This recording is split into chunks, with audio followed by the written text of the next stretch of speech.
আজকে আবারও একটা বিয়েবাড়ির খাবারের ভিডিও তোমাদের সঙ্গে শেয়ার করব। তো দেখো প্রথমে কিন্তু প্লেটটা নিয়ে নিয়েছি আর তারপরে একটা টিস্যু দিয়ে প্লেটটাকে ভালোভাবে কিন্তু মুছে নিলাম। তো প্রথমে দেখো এখানে দিয়েছিল স্যালাড আর লেবু, তারপরে এগুলো নিয়ে চলে গেছিলাম মেন কোর্সে। আর মেন কোর্সে ছিল নানপুরি, তার সাথে ছিল এই তরকাটা, আর যেটা কিন্তু খেতে জাস্ট অসাম হয়েছিল, সত্যি বলছি।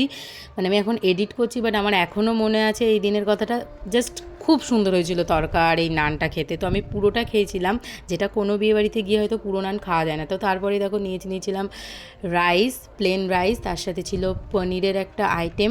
তো এটা নেওয়ার পরে এখানে নিয়েছিলাম বিরিয়ানি, আর কে যেন আমার পাশে দেখো দুটো আলু দিয়ে দিল পাশ থেকে। কী মানে বলবো, এত মাথাটা গরম হচ্ছিল। যাই হোক, আবার উনিও একটা আলু দিয়ে দিয়েছে। তারপরে এই লেগ পিসটা পেয়ে মাথাটা একটু ঠান্ডা হলো। যাই হোক, তো সব কিছু দেখো প্লেট ভর্তি করে একদম নিয়ে কিন্তু বসে পড়েছি। আর সবকটা আইটেম কিন্তু খুব ভালো ছিল। আর এখানে যেমন সাদা ভাত আর এই পনিরের আইটেমটা, এই আইটেম দুটো কিন্তু জাস্ট মানে সত্যি বলছি খুব সুন্দর ছিল। তারপরে এই যে সবার প্রিয় ছিল বিরিয়ানি। তো বিরিয়ানি থেকে আমি আলুটা নিয়ে নিয়েছিলাম, আর এটা পুরো গরম ছিল প্রচণ্ড। আর এখান থেকে একটুখানি কিন্তু চিকেন আর একটু স্যালাড দিয়ে পুরো মেখে মুখে কিন্তু খেয়ে নিলাম, আর যেটা জাস্ট ওয়াও লাগছিলো। আর সবার লাস্টে নিয়ে নিয়েছিলাম কিন্তু চাটনি, পাঁপড় আর একটা মিষ্টি, যেটা সব বিয়েবাড়িতেই থাকে। তো আজকের মতো এতটুকুই, টাটা।